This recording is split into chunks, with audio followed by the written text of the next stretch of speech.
Hey guys, welcome to the shop. Today, well, this is yet more boomer rage bait, and I'm gonna trash Python today.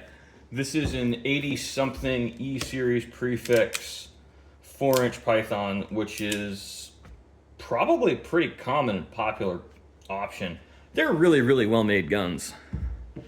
I like this one better, not only because it's cheaper and I'm poor, but I like the S&W ergonomics. I find that the S&W factory grips fit my hand. I've found, so the factory Python grips, I just don't like how they feel in the hand. This is a Hogue overmolded, and I really don't like how this feels in the hand. I think it's too long front to back.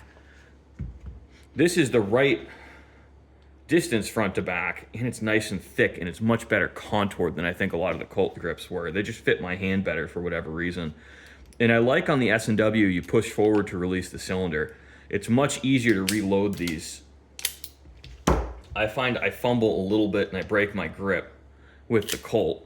But, you know, that's different strokes for different folks. The Colt does actually have a little bit heavier double action trigger than this one does, believe it or not.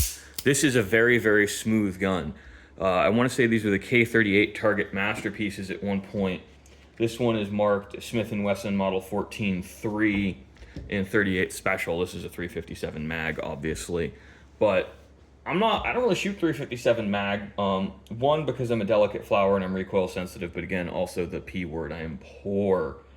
So for me, I don't want to throw expensive ammunition at it. It's more expensive to shoot the 357, really regardless of whether you're reloading or not, because you're going to put more wear and tear on the guns. Now, both of these guns are very durable and will probably go for tens of thousands of rounds without major mechanical issues, but I really do have a preference to the Smiths. I just think they're better shooters when you're shooting 38 Special.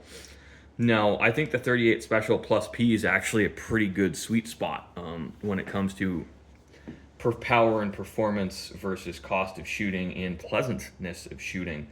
I really like pleasant handguns to shoot. I'm not big on the dirty, hairy hand cannons. I'm much more of a slightly unkempt Herald, which is really what I think this gun is for. I mean, this is just the unkempt Herald, in my opinion. Definitely not the dirty, hairy gun, but oh my god, that single action is like 2 pounds. I don't know if this has had a trigger job or not. This single action is marginally better, actually, marginally. You know, in both of these, actually, this is a really nice feature. They both have adjustable sights. Now, I would argue if you're going to concealed carry and you want a very expensive 6-shot impractical revolver, this is probably the better choice just because it's a bit shorter. But I don't know, if you want a range toy, and that's really what most guns are, I'd say go to Smith & Wesson. You're spending less than half. I mean, this is a $2,300 or $2,400 revolver these days.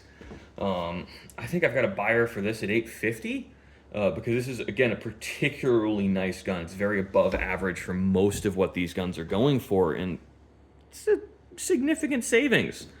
You know, and obviously I'm not keeping either one of these because I'm a gunsmith guy. So if you follow the channel, I've got something new in here basically every day. So for me, it's like I've really got to be attached to that particular gun to want to keep it. And it's got to be something I have a pre-existing interest in. My personal collection is surprisingly small. My goal is by the end of 2025 to have it under 20 guns because I just don't need them. I'm not shooting them that much. And I can't justify having as many AR-15s as I have, so I'm private part. Well, actually, I'm not private partying them because I'm a dealer. It's really easy for me to just do 4473. I'm selling them off to friends because I don't need them. You know, what are they here for? So I think that's actually kind of segueing into a different part of the video above and beyond which one of these is better, is just pick what you really want to buy. I've noticed this is really bad. So I've got a friend of mine who is a dealer, and his dad, I swear to God, the guy impulse purchased a Python. Now, I sold it to him too cheap. It was a 3-inch snubby. I only sold it for $2,600. I really know it was a $2,800 gun. I just wanted it gone. And the ability of having someone hand me cash and one entry into my logbook's kind of worth a few bucks to me. Very easy sale. But what's the point? I mean, he let slip after he bought it. I have 20 pythons. He's trying to get one of every single variation. And at that point, I'm just like, why? What? Why? You know, it's fun to handle them and enjoy them, but are you shooting any of them with regularity? I mean, these are my savings. If we adjust for inflation, guns basically keep up for inflation. Very rarely do they exceed them. Pythons, I think when the baby boomers start dying off, these are going to drop in price because a lot of these guys have 6 or 8 of them and it's going to flood the market all at once.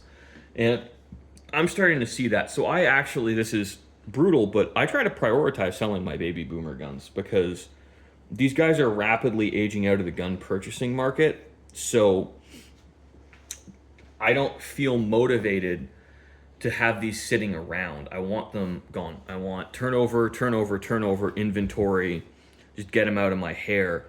And that's my attitude on selling guns. Where margins matter, you want to make money, and I don't lose money on gun sales or gun purchases, but you also don't want to have stuff sit where it's a time value of money. Pythons can be surprisingly hard to sell if you're not a dealer that has a lot of them. Where a lot of these collector guns, which is mostly what I'm sitting on and dealing with right now, pun fully intended, are things where you have to have a market for them. Now, I have YouTube, which is awesome. People reach out and try and buy guns through because they've seen them on YouTube all the time. So that helps, but I'm in a really shit rural location that's frankly kind of poor. So high dollar guns are not easy to sell in my area. And that's tough. But with the magic of the internet, we can find dealers. And you always have a friend who deals in these.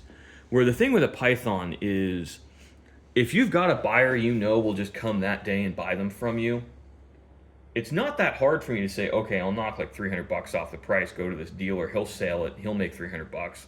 I'll get my pound of flesh. We all walk away happy. And that's kind of how I'll sell a lot of guns. Dealer contacts are good. These collector guns, dealers will pay a premium for if they work with them a lot because they can sell them quickly. And it also keeps those people coming back, those super spenders. And that's one perspective on it. But I think we've talked a little too much about selling guns. We've gotten a little bit away from mechanics. But I really guys, don't be hoarders. Don't hoard these guns, because what's going to happen is you're eventually going to die or become non-compos mentis, and your family members are going to be stuck dealing with them, or they're going to go back to the state. So enjoy them while you can, but be ready to walk away from your collection. Don't get emotionally invested. They're just inanimate objects. They make new ones every day. I mean, Colt makes an identical, functionally, Python every day. The 4 inches are really available. I talk to gun stores; they're around for, $1,800 or no, $1,200.